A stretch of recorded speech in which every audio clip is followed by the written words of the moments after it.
Good morning, good evening, good afternoon to everybody here on our program today. We want to welcome everybody here who is visiting our Emergency Management Associates program today. We're coming to you from the Area Command, 392 miles west of Kitty Hawk Beach, North Carolina. This is Emergency Preparedness Month. September is National Preparedness Month throughout the country, and it's gaining hold across the world, around the world. We're touching on this tonight. We're going to be talking about this tonight. Emergency preparedness is by far one of the most important topics that we have here in front of us today. I really don't give a darn what anybody thinks when it comes to this idea of preparedness. I've been talked down. I have been told that it's not necessary to talk about preparedness. I've been told just about everything under the sun when it comes to emergency preparedness, and people talk me down, and I don't give a darn. I'm trying to save lives. That's the whole purpose with the Emergency Management Associates program, is saving lives. We talk about information so you'll have the information you need when something happens. We're going to be talking about earthquakes. I'm going to be talking about a couple of volcanoes, at least tonight, that you ought to be keeping an eye on. I'm also going to be talking about some earthquakes here in the United States and also some other large ones elsewhere in the world. Why? Why are we putting such emphasis on this? Because these earthquakes happen when you least expect it. And I don't care whether it's earthquakes or whatever else it might happen. It can happen. That's why we talk about this all the time. People get tired of talking about earthquakes, I'm told, but I really don't give a darn. They happen, and people's lives hang in the balance. I try to give you information to save your lives, and that's what I'm going to continue to do here on Emergency Management Associates. Now, I'm going to forego the luxury here of hearing the nation's national anthem tonight, but that doesn't mean it's not important. It is very much important in our world today. Now, let's get into this. Okay? There's plenty of earthquakes that have been hitting. Let's look at this one here. A 5.6 magnitude earthquake hit off the coast of Northern California today. Earlier today, and they've taken it, actually, I'm sorry, it wasn't today, it was last night. And they've already taken this down. They said it was provisional data, subject to revision. No, the earthquake did happen. They decided it was not important. A 5.6 magnitude earthquake happened off the coast of California last night. It is still important. Okay? Still very much important. I'm not going to stop talking about this. I'm not going to stop talking about this. I've gotten some complaints about talking about earthquakes, talking about weather, talking about all kinds of things. I'm not going to stop talking about it. Please, folks, if you enjoy what we're doing here on this program and everything else, please give us some love. Please give us some thumbs up. It's very important. Also, I want to ask you all to stick around for the entire program. You're not going to get the full benefit of this program if you don't listen to it, if you don't devour it, if you don't see everything we talk about on this program. You might miss something that could save your life. That's why we're here. So we had a 5.6 magnitude earthquake off the coast of California last night. Okay? It doesn't stop there. Let's go further. Okay? How about another 6.3 magnitude earthquake that hit down on the South Island of New Zealand? The central South Island of New Zealand had a 6.3 magnitude earthquake hit today. They first reduced it to a 5.98. That wasn't good enough for them. They reduced it to a 5.98, 6.0 basically. Okay? That still would be about 4 points lower than it should have been. Nearly a half magnitude downgrade. That wasn't good enough for them. Guess what, guys? They downgraded it to a 6.3 magnitude earthquake.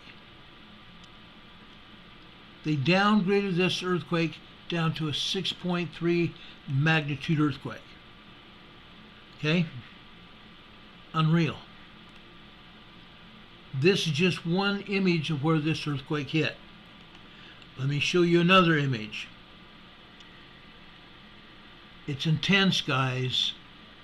What has been going on is very, very intense. Okay? A 5.98 magnitude earthquake was downgraded to a 6.3. I mean a 5.3. Over 5. No. Over full magnitude downgrade. They don't want anybody knowing about this.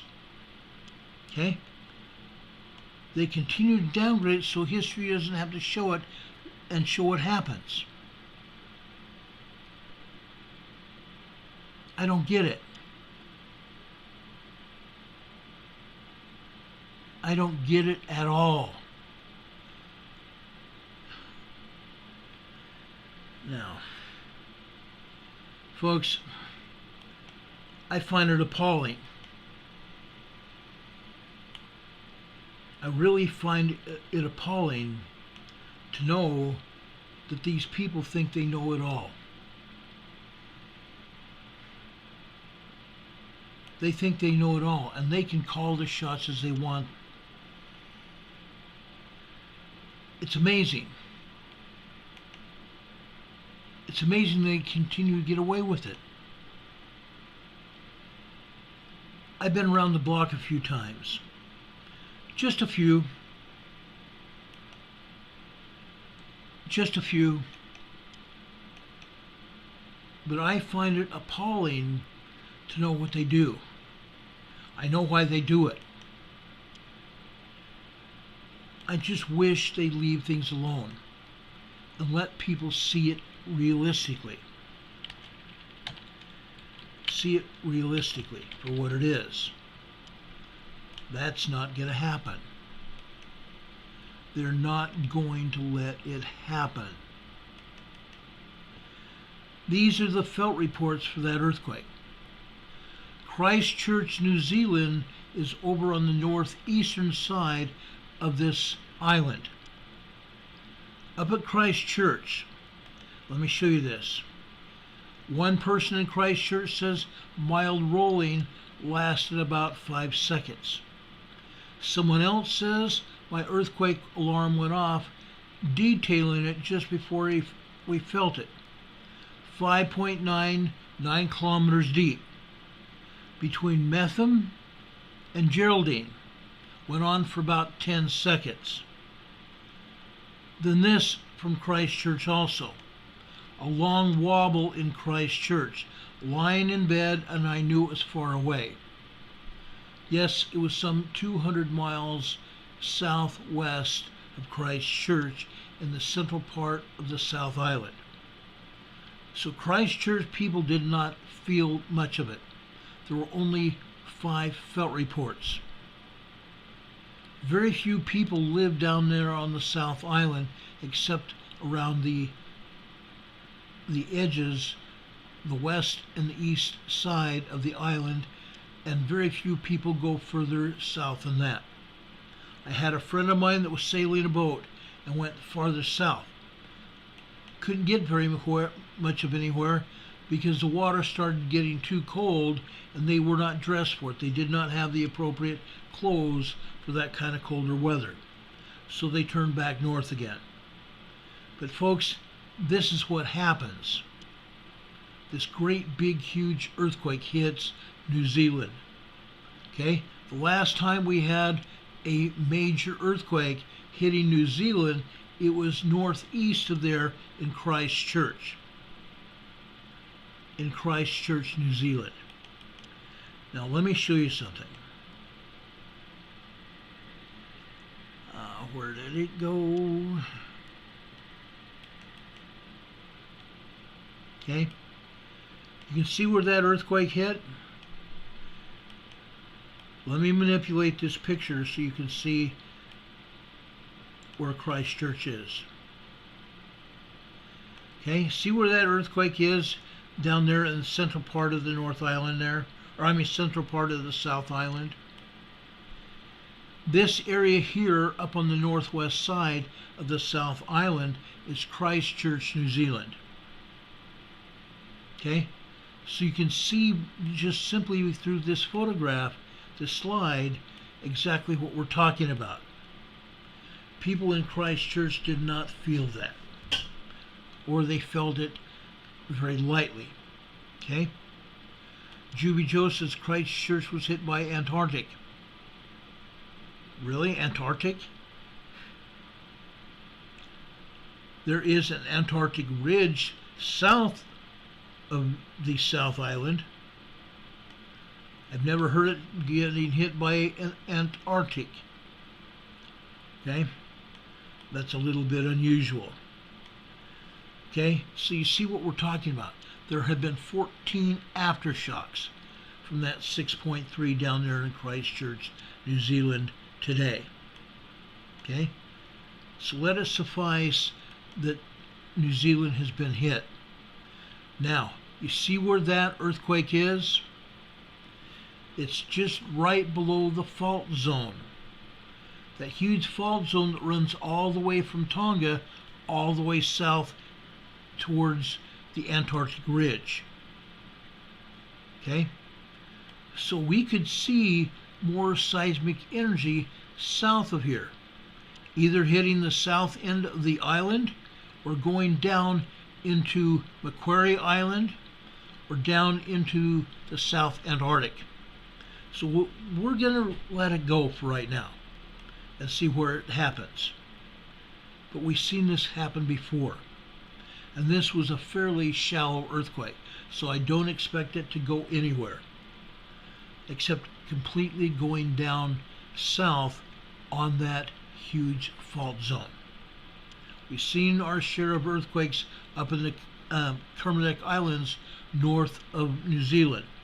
I believe some of that energy from the Kermadec Islands has slipped down here. That's why this earthquake hit. Now, let's leave this for a little while. Okay, we have bigger fish to fry here. Okay, I told you about that earthquake that hit off the north central coast of California. There's more to report there than just that. Okay?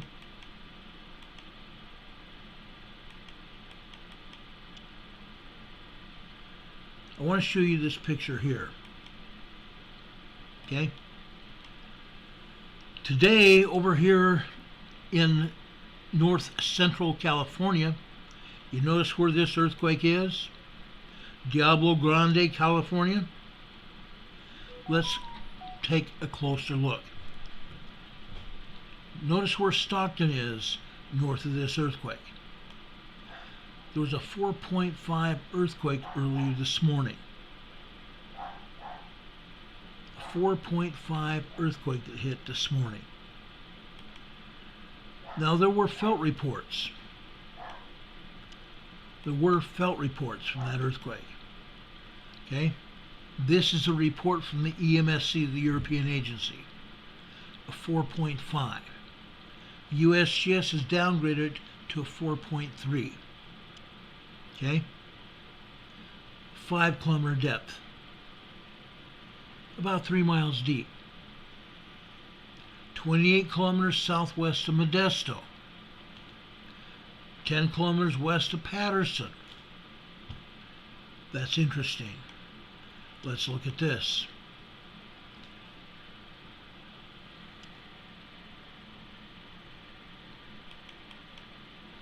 Hold on a second. That was supposed to be my felt reports for that earthquake.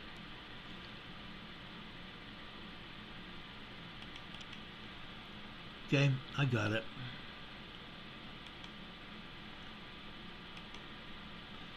Let me show you some felt reports. Okay. Mary McHenry says labor pains are getting stronger and closer together. Some of them are. Okay. Now get this one. This came from Patterson, California. Way stronger than today's earlier earthquake. A rolling wave, then a jerk. A rolling wave, then a jerk. Someone else says pictures on the wall and mirrors shook. That's typically what we've talked about when we talk about moderate earthquakes. And yet the agency still wants to say they're light earthquakes. I don't buy it, neither should you. This person in Patterson said shook the house and tail end of it was strong. That's pretty much what we've heard from all over that region. Shook the house and the end of it was strong. Just like that first person said. Okay?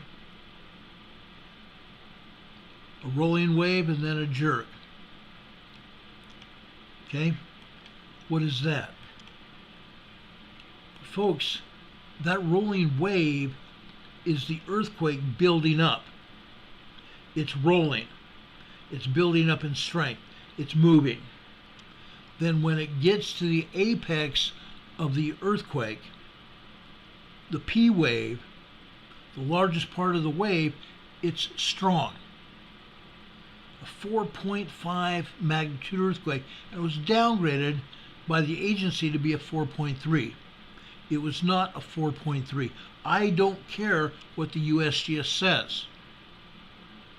I basically written off the USGS.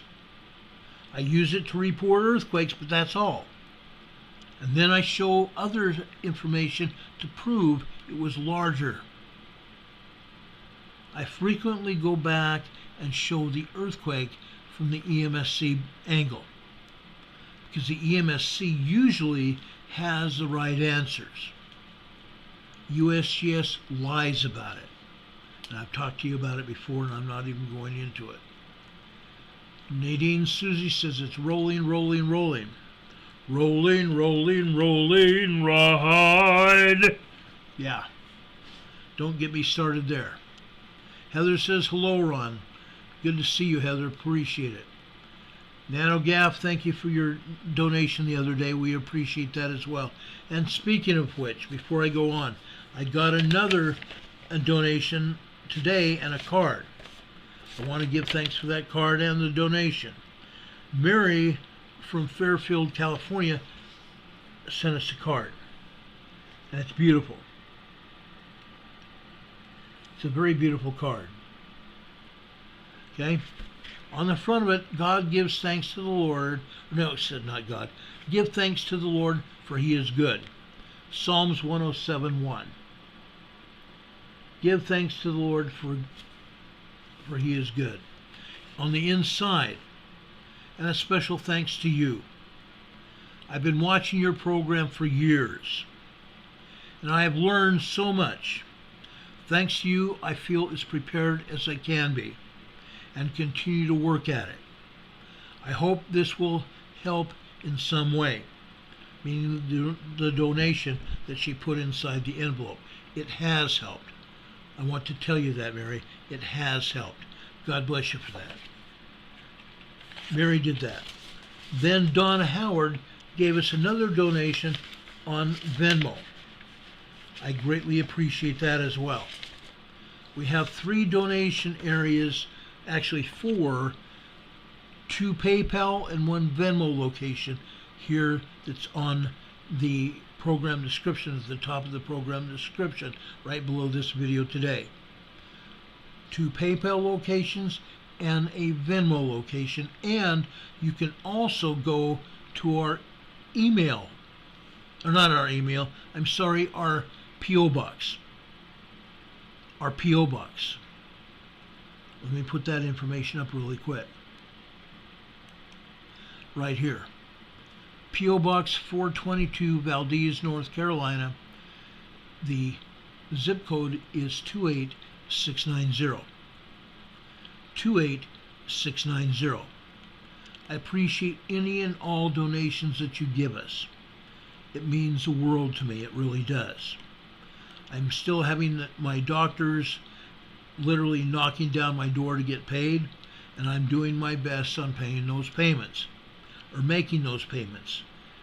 But when you owe thousands of dollars in medical bills for cancer treatment, I'm sorry, I can only put out what I have, but I can't put out any more.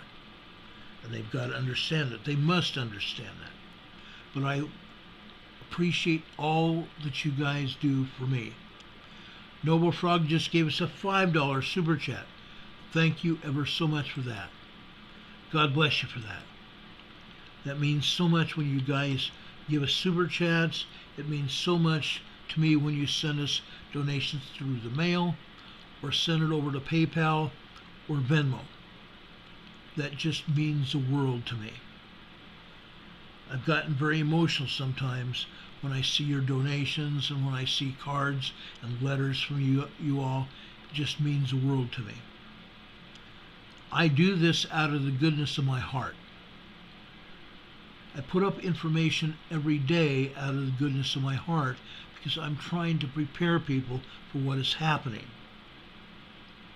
I'm trying to prepare people for what is going on. Now, I want to show you this. This is a picture of an aurora in near Quebec, Canada. This was submitted to us by Dave Delisle, who we will have on the program tomorrow night, coming from Canada. He posted this. He tried taking still photography of it. He also tried to take a movie of it on his phone, and it didn't work. It didn't show the movement of the aurora on his phone, so he didn't finish posting it. He showed several seconds of the aurora, but it didn't move on his phone. Auroras do move. Auroras do move. Now, folks, what we got hit with last night and into today, that aurora was caused by a solar flare that was launched on Sunday. A solar flare that was launched on Sunday. It was a semi-powerful G3 storm. Now you can see C's, you can see D's, you can see G's, you can see R's, you can see S's, and you can see X's. X's are the most powerful solar storm that we can have. Okay? The most powerful that we can have. And when we see these solar storms hit, this hit right away. Usually it takes 2 to 3 days for that plasma energy to travel millions of miles through space to get here to the Earth. This was about 24 hours. Just about 24 hours. A very powerful storm. A G3 class solar storm. Now, why am I concerned about it? Because it's continuing to hit. Radio, telephone, television, and all kinds of communications are being disrupted. Police, fire, medical personnel use these radios, and the radios are being knocked, the radio signals are being knocked all over the place. In some cases, police dispatchers or officers out in the field have to repeat themselves because the solar storm knocks out the communications. And it's not just police, fire, and medical personnel. Let's look at the airplanes in the air. The FAA control towers around the world trying to communicate with the planes. Okay? their communications are all disrupted as well. They have voice communications and they have data communications between the planes in the air.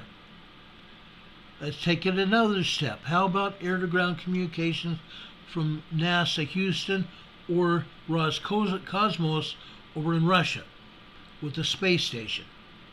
Their communications and data are also delayed or interrupted by these solar storms. The space station has a special place that the astronauts can go when the radiation hits the Earth, so they are not exposed more than normal from being out in space. Because gamma radiation and other kinds of radiation are all out there in space. But when a solar storm erupts from the sun, that plasma radiation can be dangerous. And so the astronauts go to a special place on the space station that is more sealed so they can still work and not be harmed by the radiation. Okay? So that's what we know about the storm. A G3 class storm. And like I said, it's a pretty powerful storm as well. Okay? That's what's going on there. Let's talk about Libya. Let's talk now about Libya. I feel pretty bad about Libya. Okay? We haven't paid too much attention to Libya. There was a huge cyclone. Basically, an Eastern Pacific hurricane down in Eastern Pacific, or excuse me, not Eastern Pacific, Western Pacific, Southwestern Pacific, hit over there. And then it goes into the Indian Ocean and goes over into northeastern Africa, up into Europe. Those people in Libya were smacked around by that storm. Now they have, so far, 5,200 people that have been killed as a result of those cyclones. 10,000 people are still feared missing.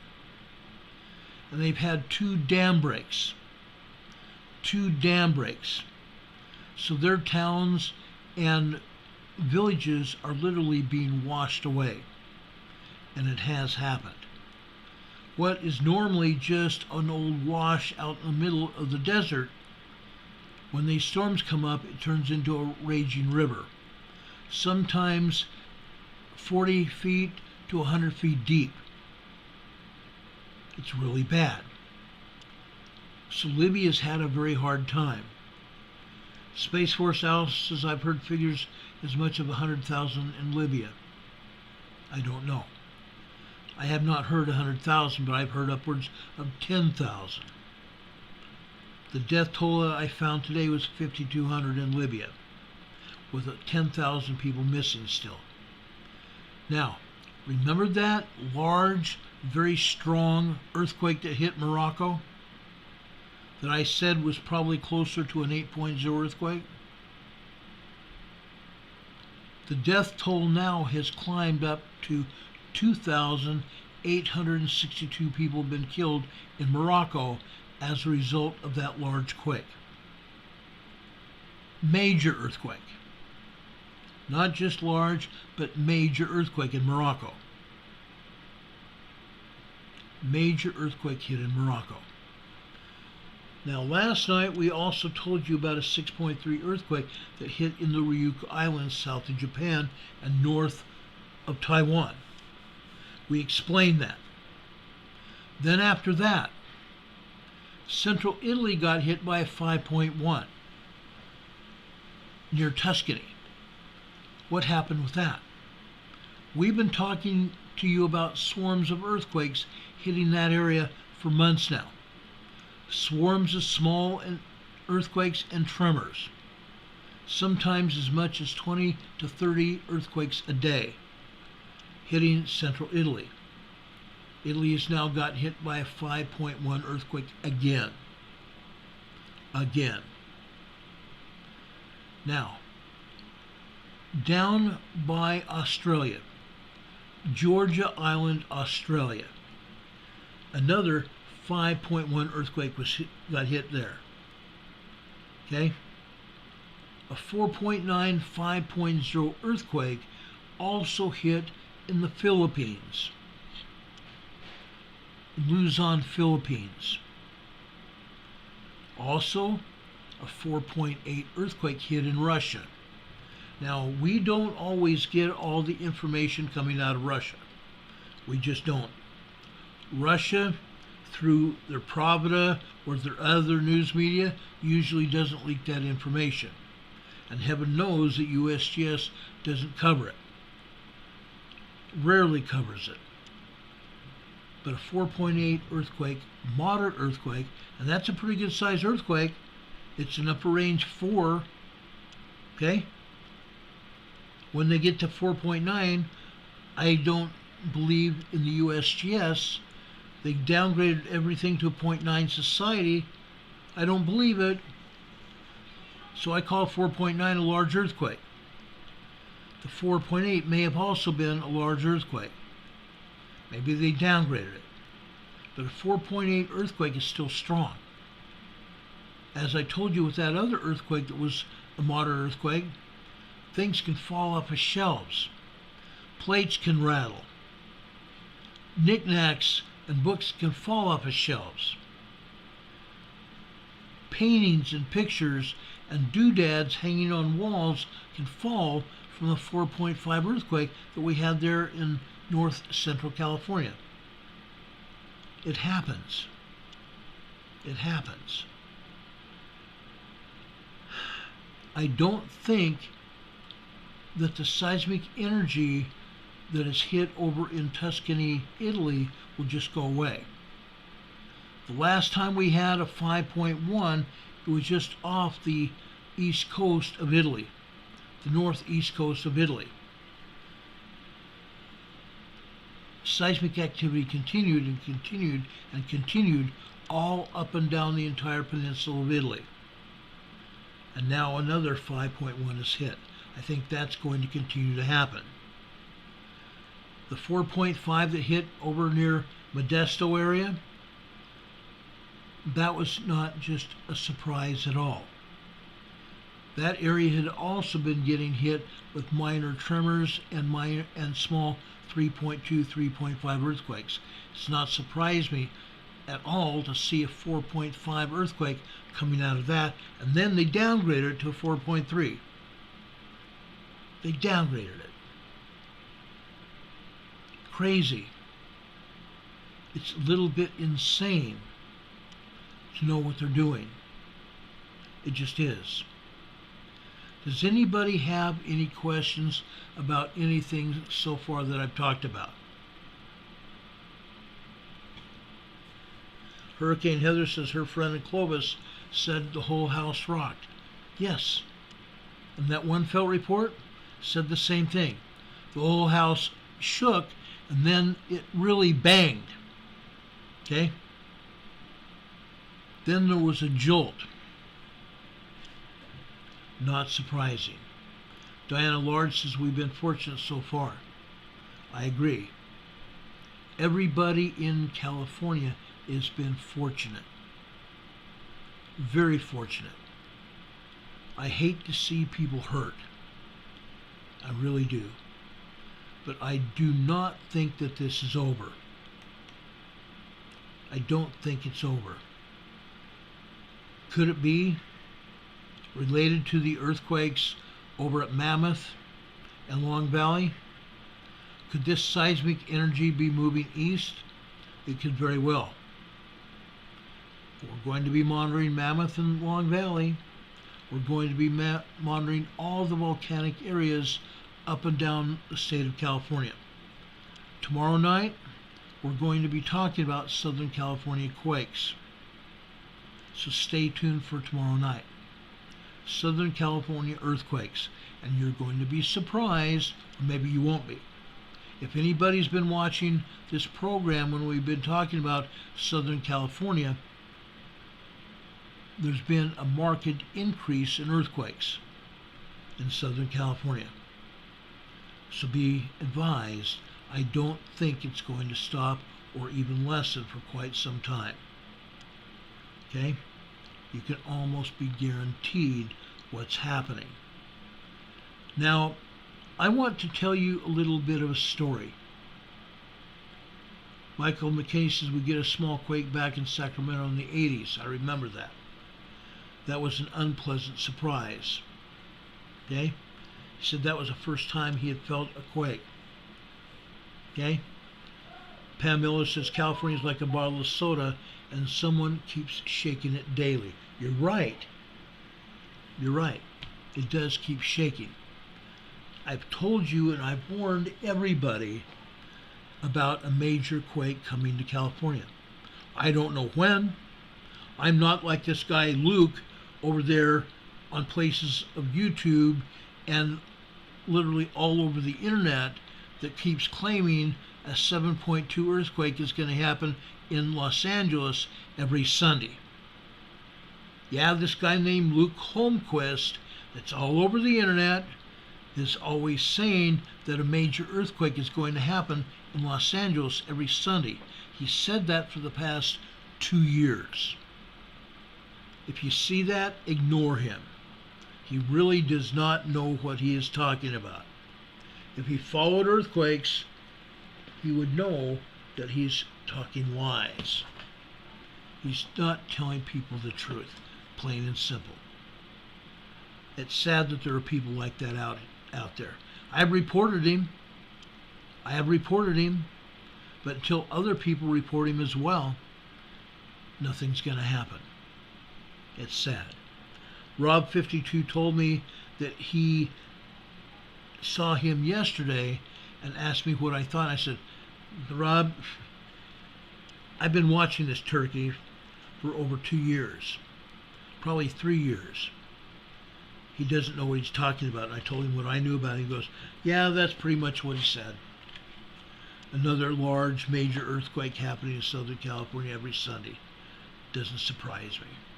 Just be careful with people like that. They really have no clue what they're talking about.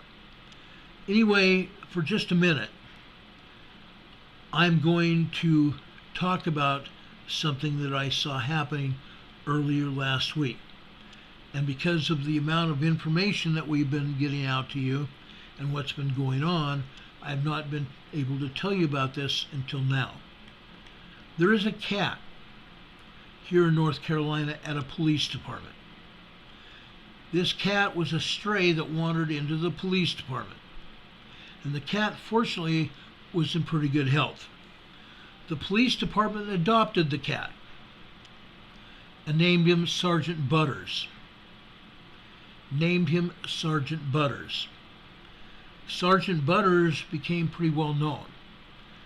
The police department gave him his own Facebook page and started putting information out. Pofficer Sergeant Butters with the Mocksville, North Carolina Police Department. In this very instance here, late last evening, in an incident occurred in the town of Mocksville, North Carolina, a couple was struck by a vehicle while they were crossing North Main Street. The incident is still under investigation. We want to remind our citizens that the warmer weather brings out more pedestrian traffic. Please take caution while driving in areas with high foot traffic and always obey speed limits. We also ask the pedestrians to use crosswalks and sidewalks for safety. We will keep the public updated as details about this incident continue to emerge. And this is Sergeant Butters talking. So they gave Sergeant Butters his own Facebook page. Then something happened. Then some turkey from the city government got involved and told the police department to get rid of the cat in no uncertain terms. The city manager was asked by this person from the city council if this cat was getting in the way of the police work being done. The city manager said that he didn't know of anything that the cat was interfering with where officers weren't getting the job done. Well, the idiot city council meeting, I'm a city council person, finally made the police department get rid of Sergeant Butters. Okay? Save Sergeant Butters. Save Sergeant Butters was put out. Okay? Now, Sergeant Butters is no longer part of the Mocksville Police Department. Sergeant Butters has been given to a private person and taken away from the police station, although Sergeant Butters often comes back with that person so the police officers and station personnel can see Sergeant Butters. I just thought I would break things down so you would have some calmness and maybe a little laugh during our program.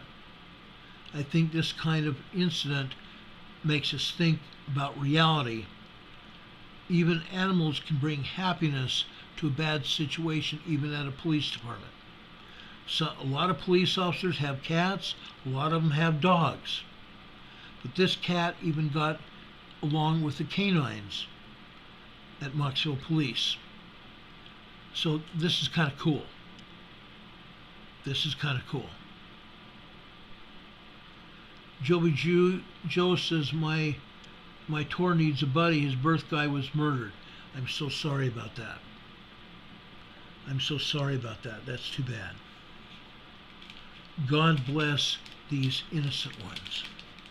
And unfortunately, they get hurt sometimes worse than we do because they miss their companion. They miss the person that has helped them throughout their lives. I have 2 dogs. I have 2 of them. Why? Because I had Holly for quite a few years. And Holly was left alone to go by and do whatever she wanted to do by herself when we left the house. And usually she did just fine, but occasionally she got in some kind of trouble by herself. So we got her a companion. We took her to the Humane Society and got her Crystal about 4 years ago. And now they're inseparable. If I even think about getting after Holly, Crystal comes to the rescue. It's really cute, and vice versa.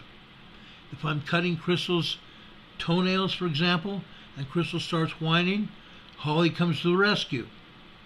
Vice versa. It's quite funny. Kimberly Hopkins just gave us a $5 super chat. Thank you, Kimberly.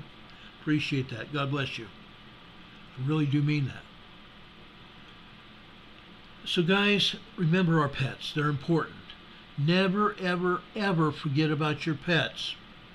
In an emergency, if you take your kids, you take your pets with you because they are your children as well. They offer us love. They offer us companionship. They do a lot of things for us besides eat and sleep. They give us a lot of love. This morning when I was getting out of bed, I really did feel good. It's one of the things after my cancer treatment. I really did feel good.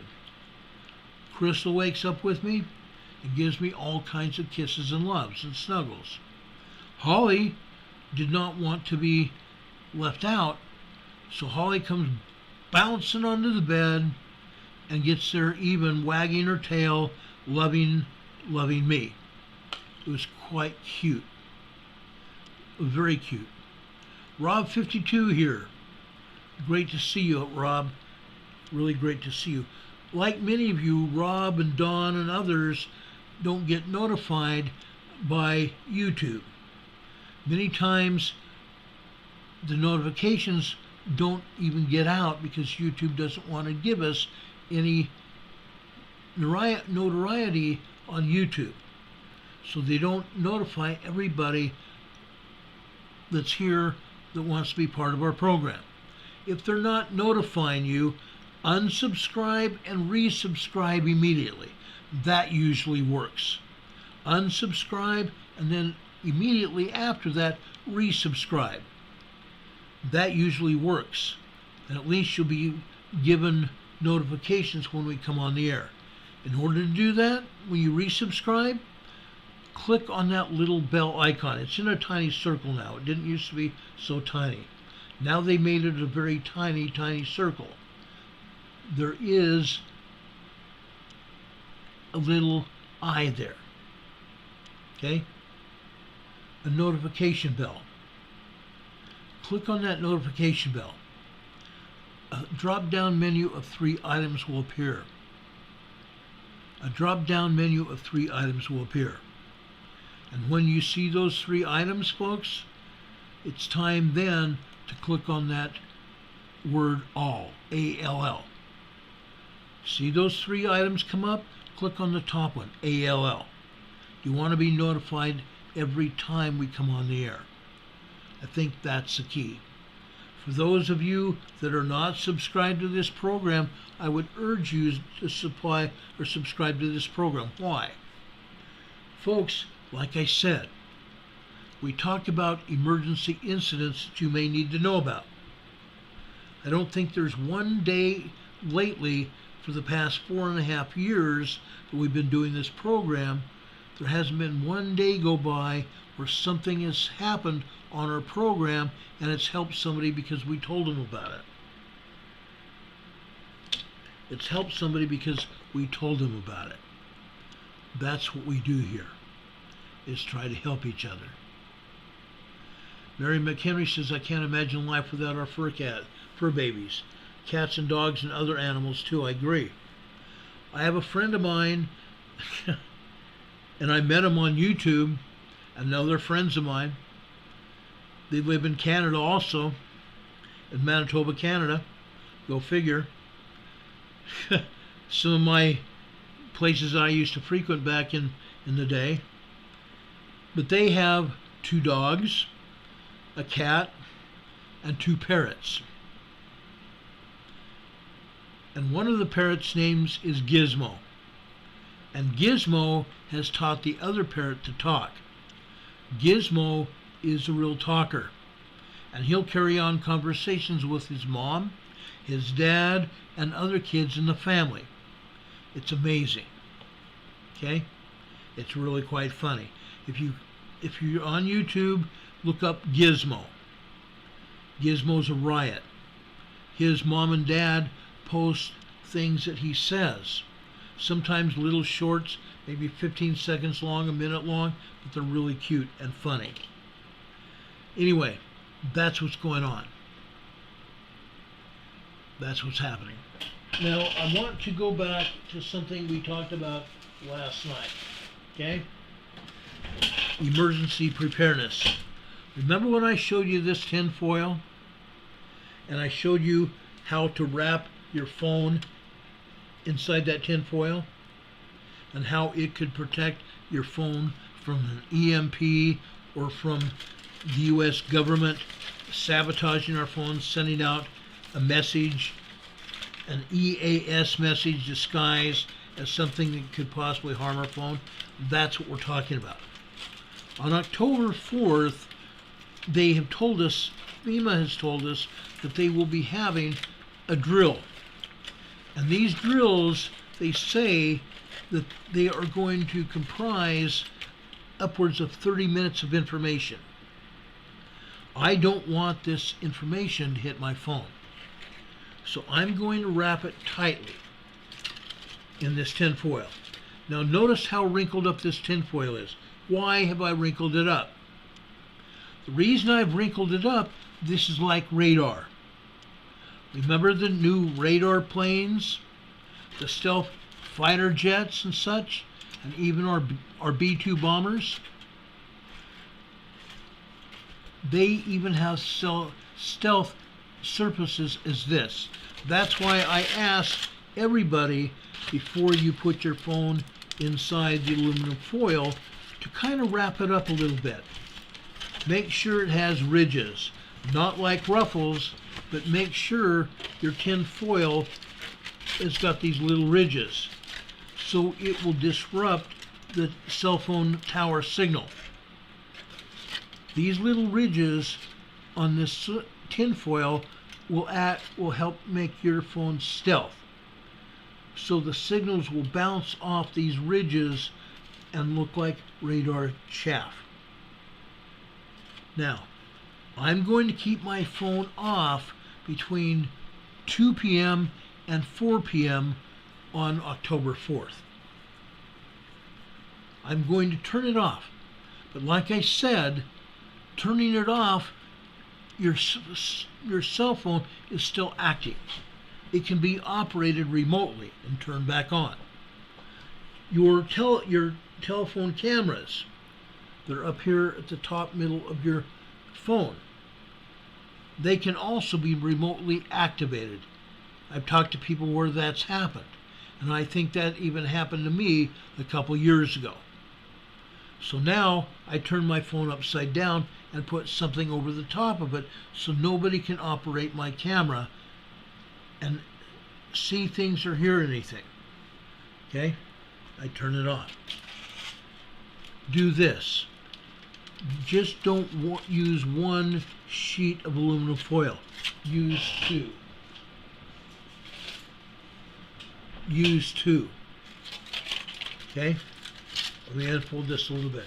See how I wrinkled this up really good?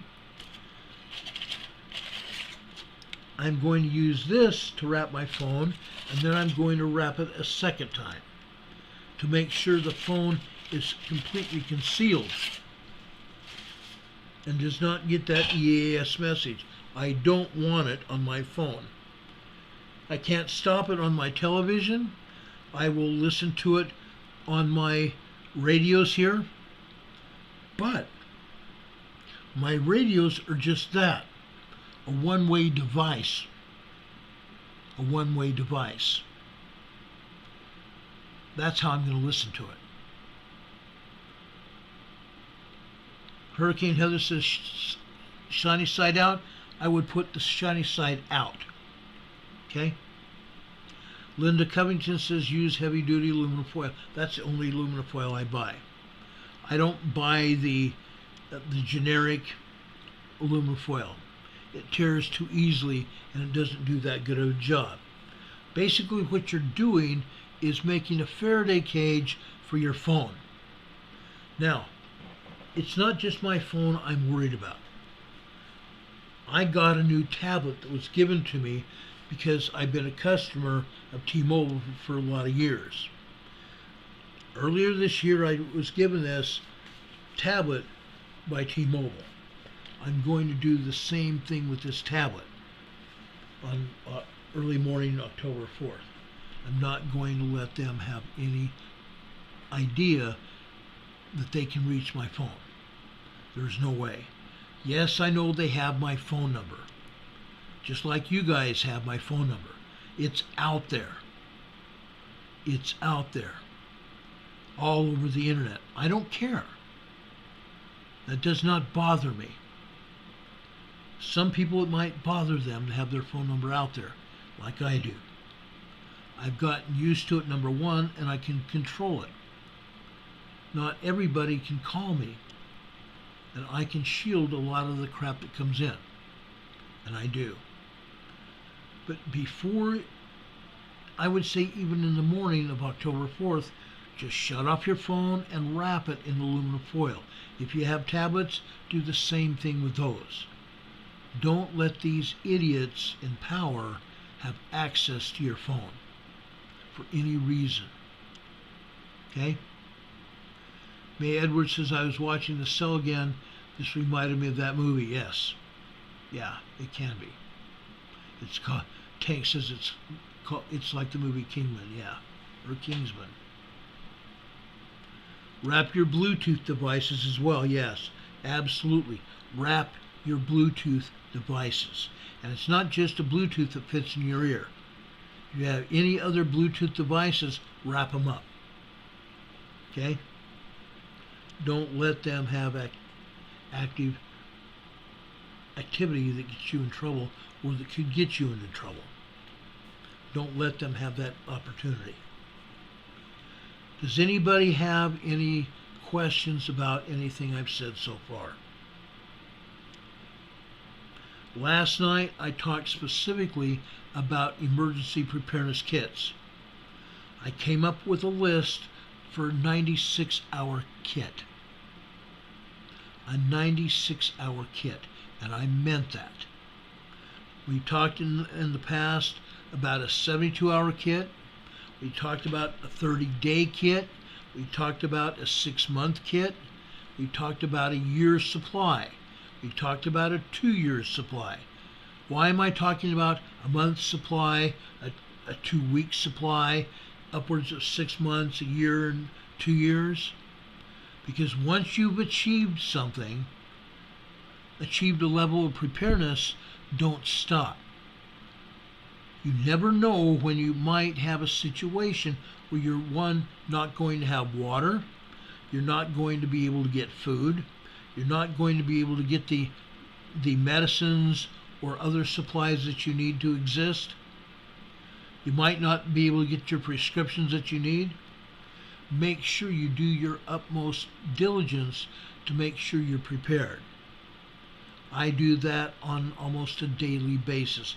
I check and recheck everything. I check and recheck everything. I think that's about as gutsy as I can get. I don't want to be left out in the water, just metaphorically speaking, without a paddle. Okay?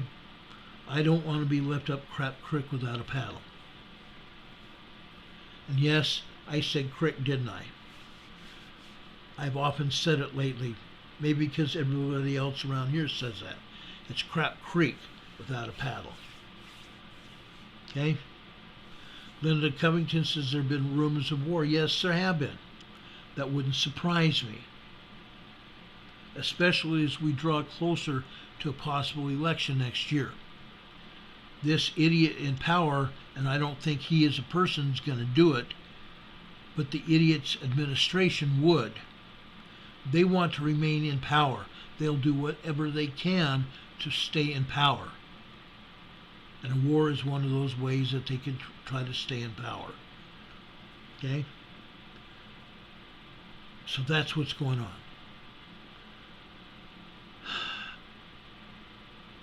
Kimberly Hopkins says, I've got to give my youngest a heads up. She's a type 1 diabetic. I'm a type 1.5. Okay? I watch my sugars religiously. 3, 4, even 5 times a day if necessary. I also take a spoonful of cinnamon. I am almost out of cinnamon. So tomorrow I'm going to go back to the store and buy a couple things of cinnamon. Because I take a teaspoon of cinnamon every day. That helps lower blood sugar. I also have a pill that I'm going to reorder very soon. It's called Sugar Balance. Sugar Balance. And you can go here on the internet and find this out. Just type in Sugar Balance. You can find out all kinds of things about it. I think it's a good thing. This bottle here is worth 90 servings. 90 servings. I have taken upwards of 3 tablets a day, morning, noon, and night. I'm down to 1 tablet a day. Okay? It helps reduce your blood sugar. Yes, Kimberly Hopkins is asking, cinnamon helps? Yes, it does. A teaspoon of cinnamon. Okay? I've had as much as 3 teaspoons at some times. If my blood sugar seems to climb a little bit higher like it does occasionally, I'll take it 2 or 3 teaspoons a day. 1 in the morning or 1 in the afternoon and 1 before I go to bed. Whatever it takes to reduce your sugar levels. Okay? And sometimes it just happens. I'm not even eating as much as I used to, and yet my sugar levels will climb. So now I'm being very active in making sure, 1, I'm eating right, and 2, I'm being very active, proactive to make sure that I'm getting what I need to keep my blood sugar levels even. Yes, you can take them down by insulin. I don't want to do that all the time. There is a thought about it, the different kinds of food that you can eat to help lower your blood sugar. Number one is fish, fillets of fish. Number two, berries, strawberries, blackberries, red berries. You got to be careful because berries even contain sugar. But it's natural sugar, and eating a small amount of berries will help lower your blood sugar. Another little hint here besides that. Kale, broccoli. Both of those vegetables there will help lower your blood sugar. I love broccoli. I'll eat it raw or I'll eat it cooked. Now cooking, I'm very careful. I steam my vegetables when I cook them. I don't steam them just sitting in a pot of water, because then the vegetable nutrients will go out into the water. Yes, I can cool that water off and drink it, so I'm still getting the nutrients of the vegetables. But I want to eat those dark green vegetables that help me, one, reduce my blood sugar and help me with iron in my diet. So there's a lot of different things that you can do. Juanita says, hey Ron, cinnamon sticks and tea works for me very well. That's great. A cup a day before bedtime. Hey, that's a good idea, Juanita. I'm going to try that. A cinnamon stick. You can buy those in Walmart or whatever shopping center you go to. Okay? Rain's 12 says, yum, kale on tacos. I haven't done that. I'm going to start that. I may have some tacos tomorrow night, so maybe I'll do that. That's great. Juanito, I want to thank you also for being here. Juanito's a dear friend of our program, and we appreciate him. He lives down there in that town called El Centro, California. It keeps having earthquakes. Every day. Small 3.0s, 3.5s keep hitting El Centro. Sometimes upwards of a 4.0, 4.5 hit El Centro also. Okay? It gets knocked around. My buddy Brian Clark is here. Brian Clark says Taco Tuesday. I wish I'd gone to Taco Bell or Del Taco. Well, we don't have Del Taco here, but there's a Taco Bell up the street. I forgot all about it being Taco Tuesday. Hey, Brian, good to see you. Brian's been a very, very lifelong friend of mine. I appreciate and love him very much. By the way, Brian is a musician, guys. He plays a mean guitar and he sings as well. He's good. If you guys live in Utah, southern Utah, or even around Las Vegas, during the Christmas season, he will visit the Smith grocery stores. And he will go around and sing and act like Santa Claus kind of thing in a holiday suit and tie and sing around the stores.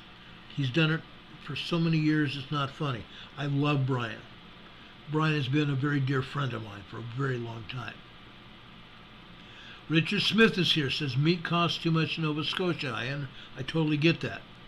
And you guys in Nova Scotia, thanks for being here, Richard. Also, we love you very much. We appreciate you here. But Nova Scotia got hit with Hurricane Lee. It was a Category 1, and then it turned into a tropical storm. It moved finally north and did that the end of last week. I'm glad to hear that it didn't do a ton of damage. There was some damage from wind and storm surge, but not as much as if it had hit in South or North Carolina or even over in Georgia. It was going to be really bad if it hit there as a Cat 4 or a Cat 5. Fortunately, it did not. We still have some storms down there in the central and north mid-Atlantic that could make their way over to the United States and over to the southern islands in the Atlantic Ocean. Could cause some damage. We're monitoring those storms. So, anyway. Nadine Susie is asking, can you give us an idea of the price of meat in Nova Scotia? Just curious. That would be an idea too. I'd love to know. Again, we're going to be talking to Dave Delisle and Barry Prince here. I hope Barry Prince will join us tomorrow night as well. If he doesn't, it'll just be Dave Delisle and myself tomorrow night. But Dave lives over there in Eastern Canada too, and that'd be a good question to ask of him. I haven't asked him that yet. I don't think. I may have, but I don't remember. Michael McKay says, I never thought of hurricanes in Canada. Wow. Yes, they do occasionally get there. Occasionally they do. We've had storms get it up around Washington, D.C. and New York. You heard of Hurricane Sandy years ago. It just tore New York to pieces. One of my buddies, who's been a dear friend of mine for a lot of years, a great guy, a really great guy. He was a police officer with me in Denver. A very great guy. He was my field training officer there in Denver. And Dave and I have done disaster drills together with a lot of other people too, who've been part of our team. And we've been to disasters ourselves. Dave went to Hurricane Sandy and tried to help people there in Sandy. Help them get money to replace the things that they lost because of the storm. Help them get money to repair their homes after the storm and everything. It's amazing. Dave does great work. But that's what he does. He does it very good. He's also an emergency manager like I am. But it happens. These storms happen. I speak to my buddy Dave Pierce in Denver at least once or twice a week. He's a good guy. I speak to my dear friend Dave Delisle, Canadian Patriot One here. He's awesome. I talk to him 2 or 3 days a week too. I talk to Rob 2 or 3 times a week as well. I love these men. I really do. Some of you women also call me and give me information. I appreciate that as well. God bless you all. God bless you all. I really love and appreciate you guys. But folks, pay attention to preparedness. I'm not going to stop talking about it. I don't think I'll ever stop talking about it. Canadian Patriot says meat is quite expensive here and some is in short supply, unfortunately. $50 for a small roast when I last went shopping. Holy cats, Dave. That's wild. $50 for roast. Here, you're going to pay nearly $23 for a decent-sized roast here. $23 for roast. When I was a kid, $2 or $3 for a roast for a Sunday meal. You can't do that anymore. A tiny piece of roast here, is about $8 a pound. $8 a pound. Dee Dee says, I love cinnamon tea, drink 2 cups a day. I might start drinking it too. Well, I know I'm going to start drinking it. I might start drinking it 2 cups a day as well. And Al says, how about teaching people not to panic? Oh yeah.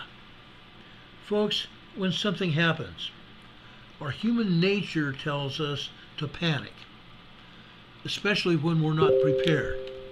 That's one of the reasons why we talk about emergency preparedness. That is the very reason we talk about emergency preparedness. We want people to be prepared. Preparation will prevent poor performance. Preparation prevents poor performance. When we're panicked, we're going to forget the things we prepared. We're going to totally forget what we're doing. That's why I have asked everybody to put an emergency preparedness kit together. Whether it's in a backpack, whether it's in 1, 2, 3, or 4 totes. You can grab those totes and run. You don't have to do anything more than grab the totes or grab the backpacks and run. That's why we talk about this. That way you don't have to worry about anything else. You know where everything is. Make sure you're your kits, your emergency supply kits are full. Make sure you're prepared. That way, when the day comes and you have an emergency, all you have to do is remember, let's go after those kits, those totes, or those backpacks. You're not going to have to worry after that. Okay? It's all there. We keep telling you what to put into an emergency kit. I talked again about that last night. Please don't panic. Keep your head on straight when everybody else is losing theirs. And they will. There are people that are going to go crazy when we have another hurricane hit their city or town. When we have an earthquake that destroys their city or town as well. Or even their state. Yes, there could be a major earthquake which will destroy a state almost entirely. Let's first, as an example of this, let's take a look at California. What would happen if we would have a 7.2 to 7.8 magnitude earthquake in Southern California? The transportation systems, the highways and freeways would be destroyed, wouldn't they? Bridges would be almost non-existent because bridges would go down. Communication would also go down. And because these cell phones are nothing but fancy handy-dandy walkie-talkies, if they don't communicate with a cell tower in the nearby area, they're not going to communicate at all. All these cell phones are radios. This is a fancy handy-dandy radio that we can talk on. Okay? What happens when the earthquake destroys the cell towers? And they will. I've seen it happen in California. All over California. Or back in, I believe it was 2010, the end of the summer 2010, where we had a power blackout all over western Arizona, all over Southern California, meaning Imperial Valley, San Diego County, up into Los Angeles. Knocked the cell towers, knocked electricity out. A total blackout for almost 3 days. Almost 3 days until they got the power back on. How did it happen? A technician in Arizona cut the wrong power line and knocked every power pole, every power station off for 3 days. 3 days. 7-Elevens had to keep their cash registers open so they could take cash and redeem people's money to sell ice, to sell water and beer and soda. Oh yeah. 3 days, people don't have food. They become panicked and people do stupid things. I've seen it happen. We need to remain calm. Only way you can do that is to have things ready, to be prepared. We come back to that 2-letter or 2-word lifestyle event, being prepared. It's not just a Boy Scout slogan. It's a lifestyle. Being prepared is a lifestyle. No matter how you cook it, it's a lifestyle. Richard Smith says he could only find chicken drumsticks in the freezer almost empty. I never have my freezer, and I'm serious, guys. I don't want to put Richard down because he's a wonderful guy. I never have my freezer go down more than 1/3 of its capacity. I want that freezer full. 2 reasons. 1, I want to have plenty of food to eat. Number 2, that freezer operates best when the freezer is full of food. Some bag or box of food helps keep everything else cold. If the freezer is full of food, it's going to keep things colder easier. It's not going to take that much electricity to do it. keep it cool. If the power goes out, don't lift that freezer door off for more than a few seconds. Get what you need and put it back down, keeping your food cold. Okay? Most of the time, power outages won't last much more than a few hours, 12 hours, 10 hours. I've seen that. Usually the power companies will get it on within that time period. The longest time I've seen here is around 8 or 9 hours. 8 or 9 hours. Happened at night, go to bed early. By the time I get up, power's back on. How do I know? The lights are on. My computer starts beeping at me. My phone starts beeping at me because all of you tried to get hold of me. I love it.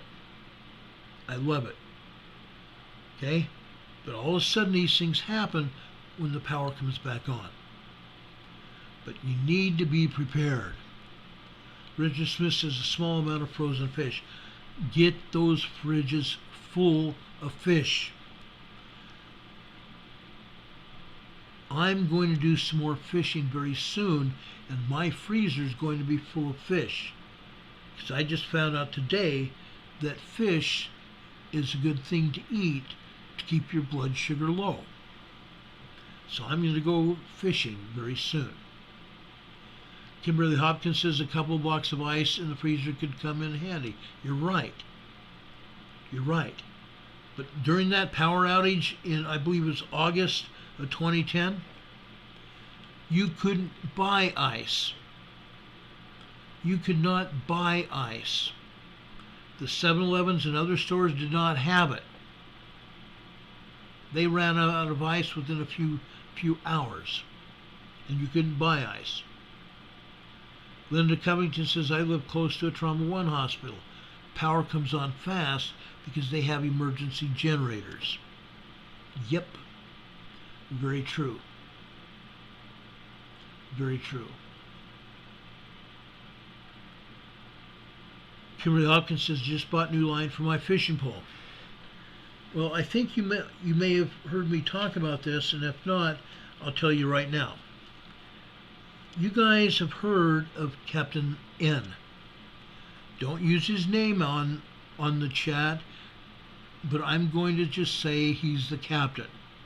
For those of you that have been with this program for a very long time, you know who I'm talking about. He's also come on this chat as somebody else. I don't remember his last handle. He sometimes watches this program live. He also has cancer and has been living in Florida and also in Michigan.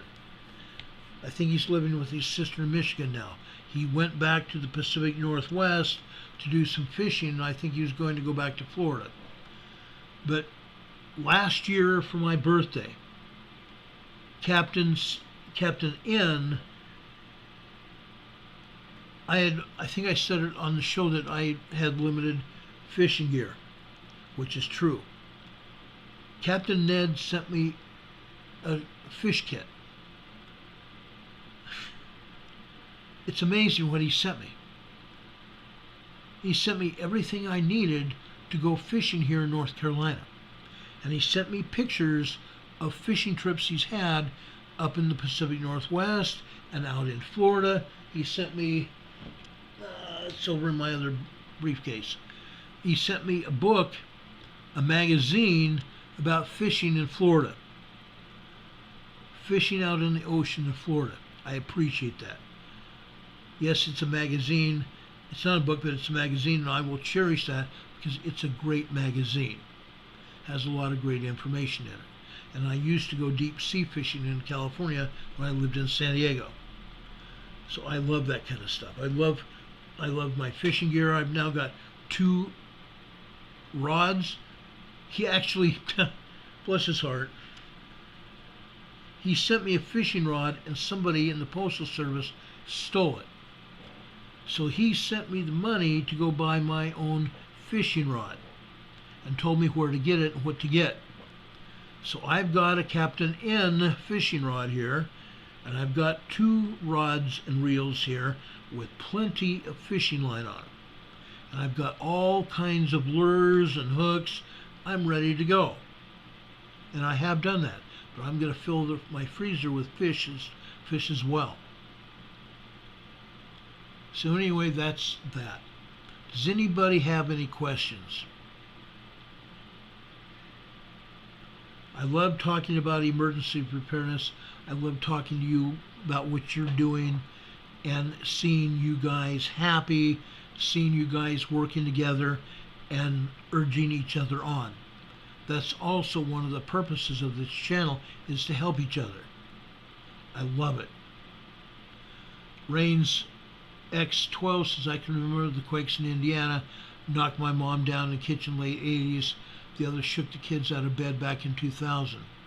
Yes, I remember those. I heard about those. Unreal. Unreal.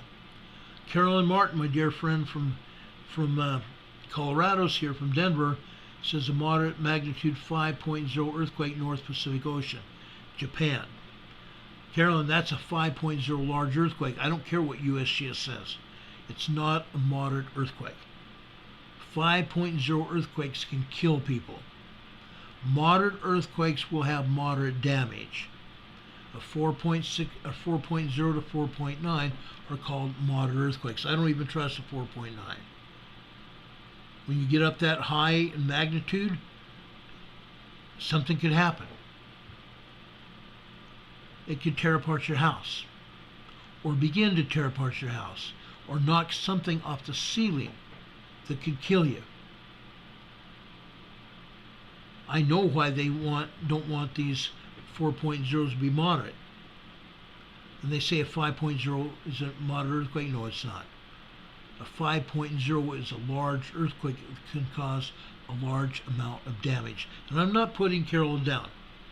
Carolyn is a very dear friend of mine. I trust her. But don't let these agencies get in the way of telling you what the truth is, because they don't know the truth. I don't think the USGS could even tell us the truth if they wanted to at this point in time. And I've explained that before. I think I talked about it last night as well. Lamb is the Light says, I was late, I'm at the beach. Wow! And you didn't take me along? Lamb is the Light, shame on you. I want to go to the beach. I want to go to the beach really bad.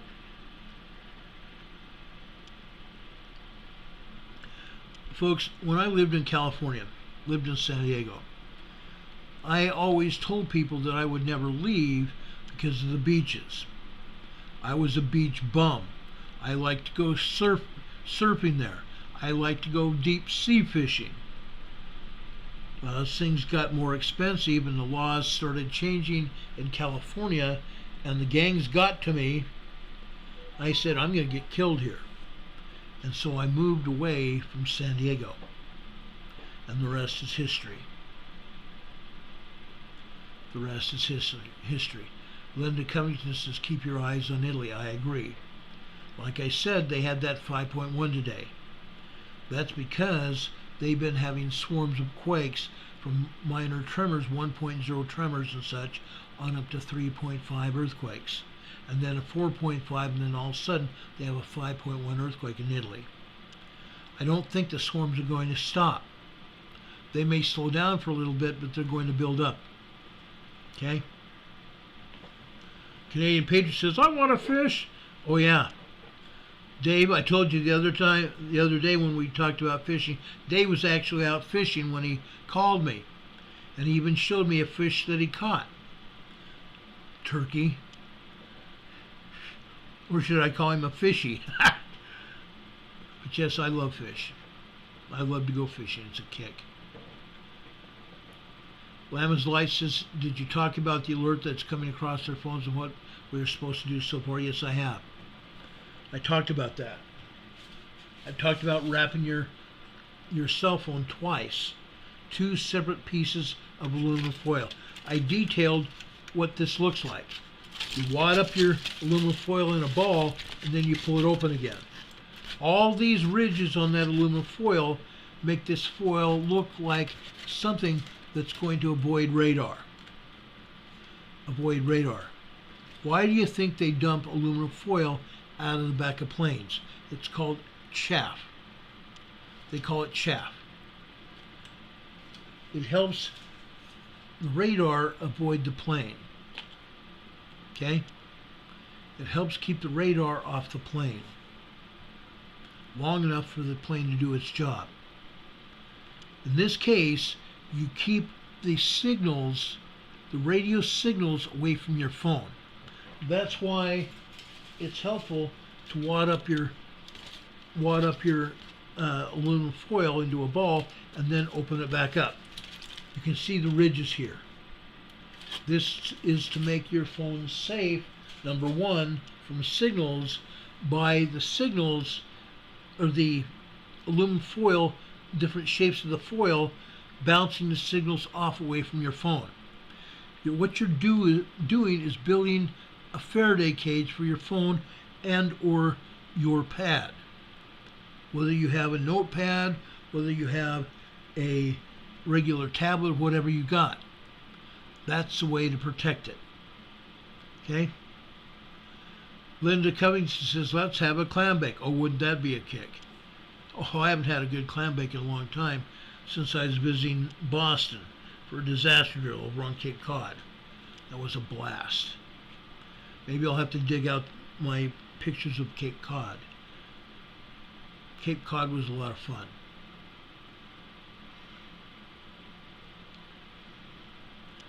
Carolyn Martin's asking Lamb's Delight, where are you located to receive an alert? Carolyn, she's about 75 miles northwest of me, up in the hills of North Carolina, up in the Blue Ridge Mountains. She lives in a town called Asheville.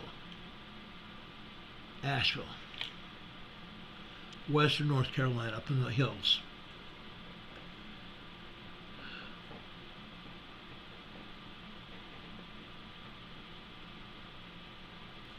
No, that person holding that cat's not my wife.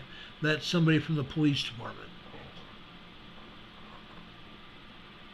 That was some woman at the police department. I don't even know where that police department is, except it's here in North Carolina.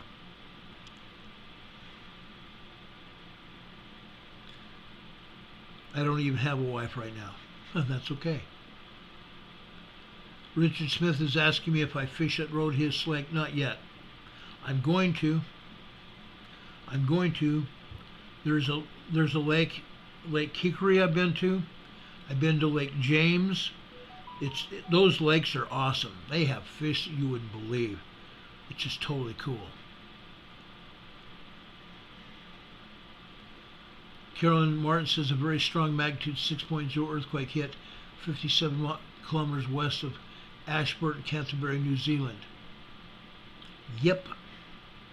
9:14 a.m. this morning. I showed you guys where that earthquake was. Fortunately, it was down in the southern mountains of the South Island of New Zealand, about 200 miles away from anybody around there. They had some light shaking up in Christchurch and that surrounding area. All they had was some light shaking there. Lama's Light says, I've been on Roadhiss, Richard. That's cool. I didn't know you got down over there, Lama's Light. That's awesome. I'm going to get over there with sometime, I hope maybe in the next couple of weeks. Michael McKinney says, I remember the Northridge quake. That was a rude awakening. Yeah, it certainly was. I told you guys that I was there after the first quake hit. My partner, the Los Angeles, Northridge Police, everybody in that area was asking for more cops to come up and help them. Every cop from around Southern California that was anywhere near there that could drive there got there. And I was sent there only because I knew the area pretty well. And I told the story to Rob, I've told it to a lot of people, I think I've told it to you guys too at one time or another. Northridge was a mess. The Los Angeles Basin was a mess. A CHP motorcyclist lost his life on the highway as the bridge in front of him collapsed. and he drove into the supporting structure of the bridge. A sad day for that Los Angeles officer. Sad, sad day. But I was there. I felt the ground shake in the middle of the night when I was trying to sleep. Imagine being woken up when you're sleeping on the ground. Yes, I had a light object beneath me, a sleeping pad beneath me, but when a 5.0, 6.0 earthquake hits again in the middle of the night, and you're laying on the ground in your sleeping bag, all of a sudden you get thrown into the air and you land back down on the ground hard. You don't stay in your sleeping bag very long. You don't stay in your tent very long, because in the middle of the night when you've been trying to sleep, that shaking would drive you crazy.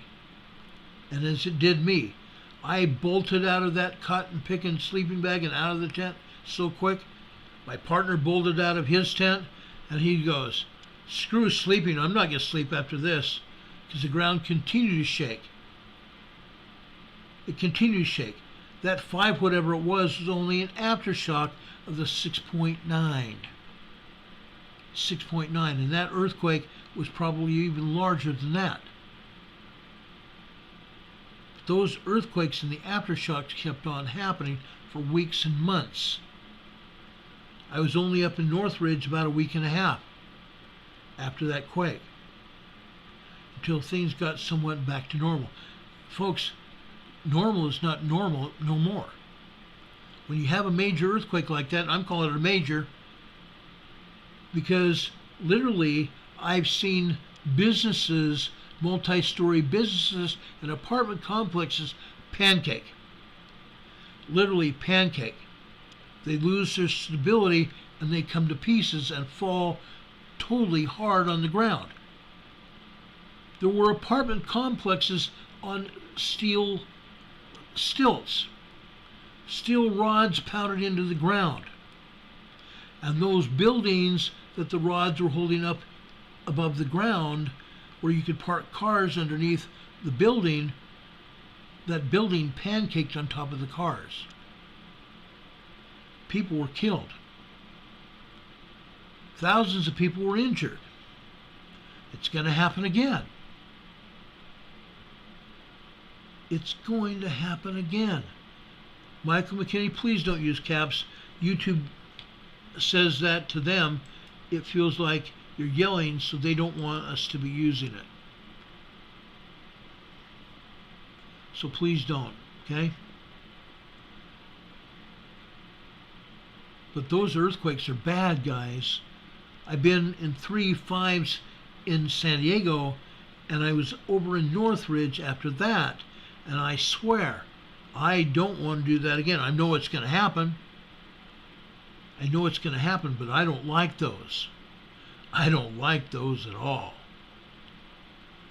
Carolyn Martin says there's no weather alerts in North Carolina right now, and oh, I love that. There have been some weather alerts last week even.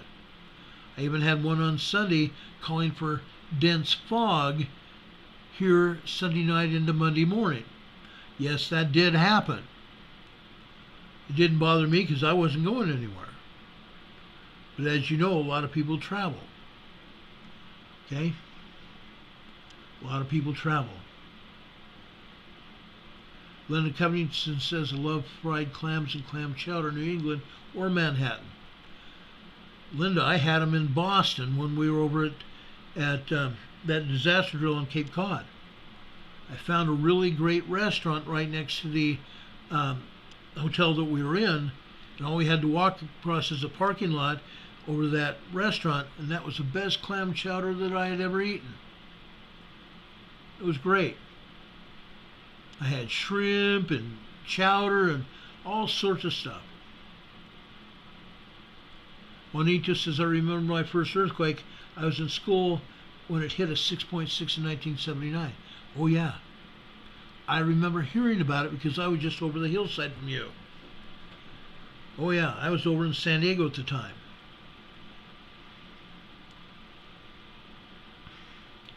Demon Cat says, I understand, Michael, sometimes text auto corrupts gets him. Yeah, they do. That happens with me sometimes. Some of you guys in the chat over on Messenger and stuff see me accidentally use a bunch of capital letters. Yeah, that shift lock sucks. Diana Mayer says, I make good Manhattan. Oh, what I would give right now. Michael McKinney says, earthquakes are a rude awakening. Oh, yeah, they are. They are, especially in the middle of the night. One of the earthquakes I was in San Diego was a 5.9. And that's a rude awakening. Twice at 7 o'clock in the morning. Once about, I think it was 1982, and the other one is like 1991 or 1992 or something. One when I was living in Vista, California, and 7 o'clock in the morning, it shook the house, looked like it was going to fall apart. The walls were moving around like this. The glass was moving all over the place, just like waves in the sea. The one in 1991 or 92, whatever it was doing the same thing, and it threw me out of bed. I think I've told you guys this before. It threw me out of bed, and I like sleeping on the edge of the bed. I don't know why, but I always do. It threw me out of bed. I landed on the floor with a thud. Hurt. I went from being 2 feet off the floor to being on the floor myself, hard concrete. Yes, I had a little bit of carpet there, but carpet doesn't do anything for you when you just drop out of the air like that. Then I noticed a great, big, huge 4-foot plate glass window above my head, and the glass is moving like waves in the ocean. Not a good thing. That glass could have come apart, dropped, and cut me into a million pieces. I got up, rolled over the bed, grabbed my pants, threw my pants and a t-shirt on, and ran to the doorway. At the time, they were saying the doorways are the safest place during an earthquake. They're not. Don't ever get caught standing under a doorway. If the ceiling starts falling apart, rafters start falling down, they're going to fall and they might hit you. They might swerve, swing, and hit you. The safest place for you during an earthquake is under a bed, under a tough, sturdy desk or table. Why a bed? At least there's something soft that's going to cushion any blows that are coming from the rafters above you. If you're under a sturdy table or a desk, the rafters or wood or whatever's going to fall is going to hit the table first. And if it's a sturdy table, the likelihood of that table collapsing or that desk collapsing are even less. That's what you need to be doing. Okay? That's what you need to be doing. Lama's Light is asking, what are these purple street lights? Should I see a few? Anyone? I don't know what I've never seen a purple street light. I've never seen a purple street light yet.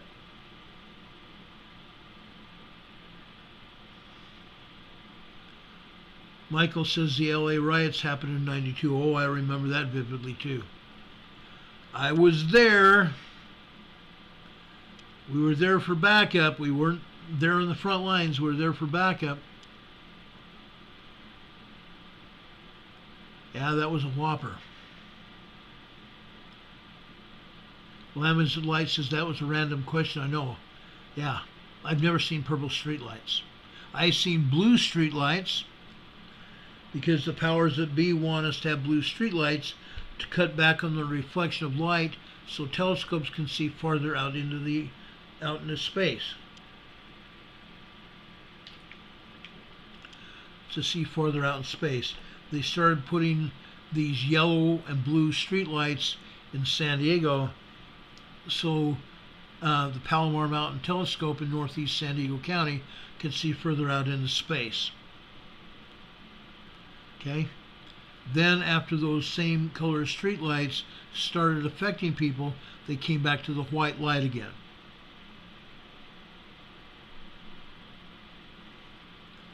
Amazon Humans and Disaster says, I read today that they signal red light violations. That might be. that might be. They're not supposed to be doing that, okay? Years ago, back when I was still in San Diego, the San Diego City had to pay people off that had been given tickets, red light street violations. They can't do it. It's against your civil rights. They cannot have a red light take your picture and send you a ticket from having your license plate. It's against the law. They can't do that. Okay? SNR says the purple lights have something to do with graphene and 5G. Could. Michael McKinney's talking about the old incandescent lights, the bulbs and such. I read an article this past week about the incandescent lights. They do not damage human tissue as LEDs do. LED lights will damage human tissue. They alter the blood in your system as well. I understand they can alter brain waves as well. Yes, LEDs are very common almost anywhere. I myself, I've also bought LED bulbs. Okay? They have almost outlawed incandescent bulbs anywhere in the United States now. I would give anything, I would give my right arm to have a dozen or so incandescent bulbs. They are by far the best light bulbs. Okay? They're by far the best light bulbs. Pam Miller says the LED lights bother your eyes. Oh yeah, they sure do. They sure do. They cause headaches and all sorts of nonsense. Does anybody else have any other questions here? Heidi Petrick says doorways were framed with a lot of 2x4s. Maybe that isn't the case anymore. Well, they have to frame them with 2x4s. Okay? They build them like this. Usually there's 3 or 4 2x4s on top of each other, nailed on top of each other. They have a block there right above the door. The block is held up there by the main 2x4s on either side of the doorway. Okay?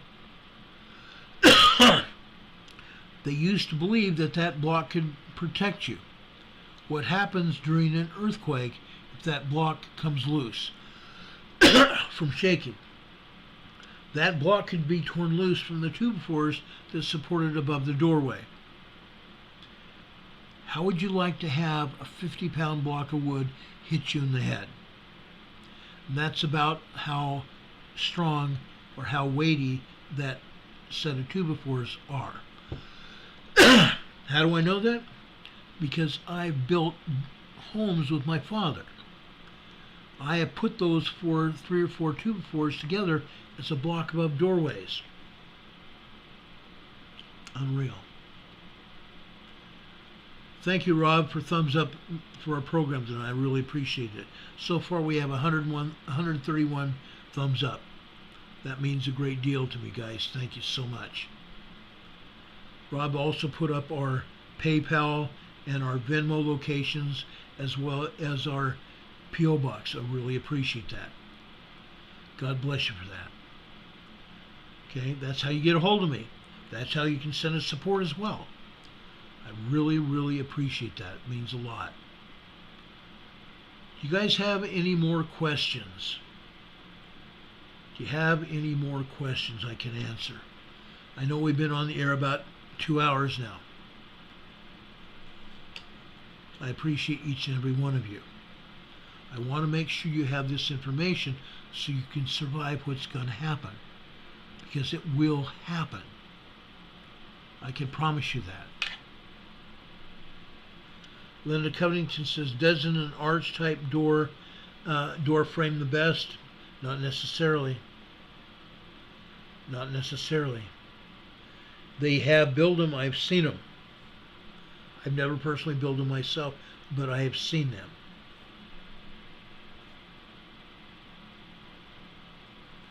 Michael McKinney says that's a malfunction. Yeah.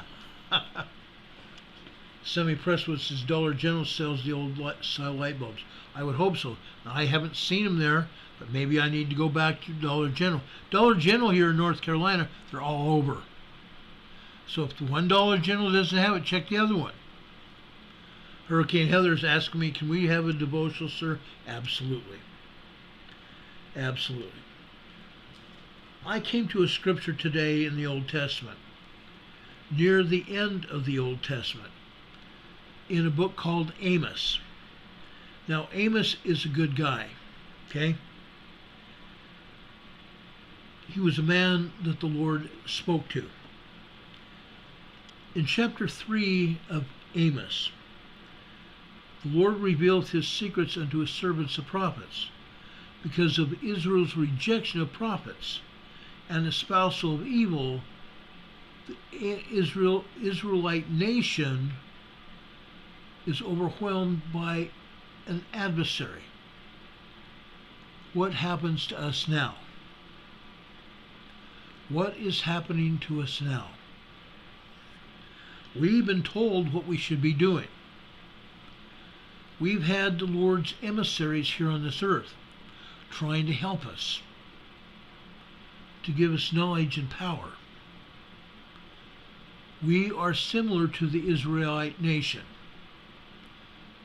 For a while, the Israelites become very studious and spiritual and follow the Lord, and then they fall away.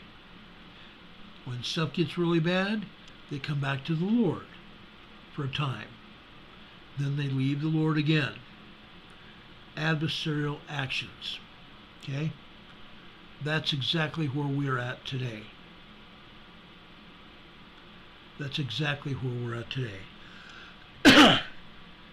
Going down here into Amos 3, verses 7 and 8, it says, surely the Lord God will do nothing, but he revealeth his secrets unto his servants the prophets. The lion hath roared, who will not fear? The Lord God hath spoken, who can but prophesy? The Lord's servants can prophesy. We have been given specific instruction from the Lord to look out for ourselves and our families. We've been given certain instruction of things we should be doing. We have made covenants with the Lord. What should we be doing? Get back to the basics. Get back to the basics. Keep your covenants with the Lord. What are covenants? They're promises between you and the Lord. When the Lord asks you to do something, you do it. And in return, the Lord will bless you. He's told us the things that we need to be doing. He's made covenants with us that he will bless us beyond our imagination if we will but learn to do his will. That's what I can tell you about today, right now. Our countries are falling completely apart because we have fallen away from the Lord. It started when they took prayer out of the schools when we were all small. If we do not start doing what the Lord wants us to do, we're going to fall, and our countries will begin again to be communist nations. And we're already there now. We're already there here in the United States, Canada, and England, and even over into Scandinavia. We're there. We can change. We can turn our countries, our cities, and our towns around. We can make our life a lot better if we but do what the Lord has commanded us to do. Brothers and sisters, I love you. Please know that. I will only tell you what I know. I do a lot of research to put these programs on the air every day. I do a lot of research for all of you. So we know what the Lord would have us do. We can see what's happening to try to protect ourselves. Those of you that live in north central California, get ready.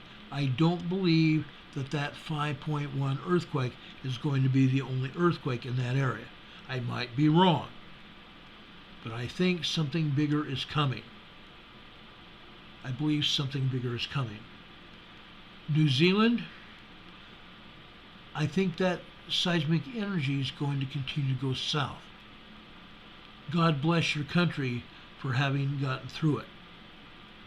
Yes, I know it was about 200 miles away from the nearest cities of population. All of you are remnants of God's children.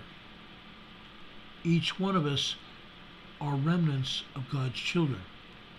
We want to follow the Lord. Understand what we're talking about. Understand what we're talking about. Make preparations to get through any kind of disaster, and when that disaster hits, or that emergency hits, you're going to be able to weather that disaster and get through it and come out the other side of it in a better position than you would have if you hadn't prepared at all. Folks, I love you. I bear my testimony to you that I know that the Lord loves you.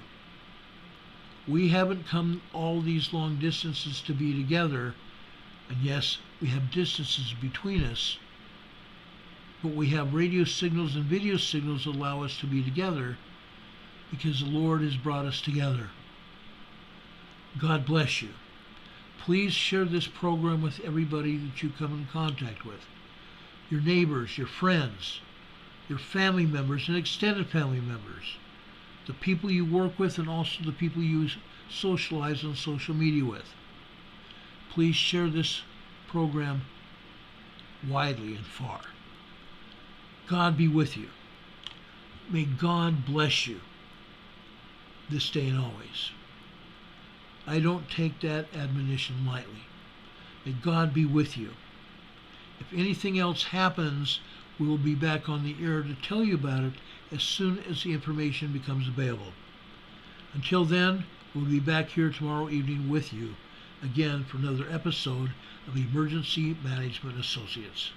If you need anything, send me a message over on the email, over on Messenger, Telegram, wherever you see me, I'm there. I'm here for you. I love you. I salute you all. Heather says, I salute you, sir. I salute you all. God bless you. We will see you tomorrow night with Barry and Dave. Same bat channel, same bat station, same bat time. Have a good night, everybody. I love you very much. Good night. God be with you till we meet again. We'll see you on the other side.